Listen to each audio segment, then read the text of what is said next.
Assalomu alaykum xo'rashqozlar. Ko'pchilik kanalda oxirgi videoda qo'y ustigini bolasimi, nevarasimi deb yozishibdi.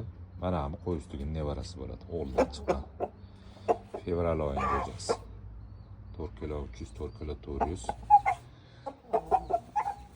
Xiyo xalani endi chiqibdi. Basharlar aniq ajoyib chiqqan. G'ijim bashara. Mana bunisi ham tanasi hozirgina. Bu ham fevralda jo'jasi pixlari o'rnida.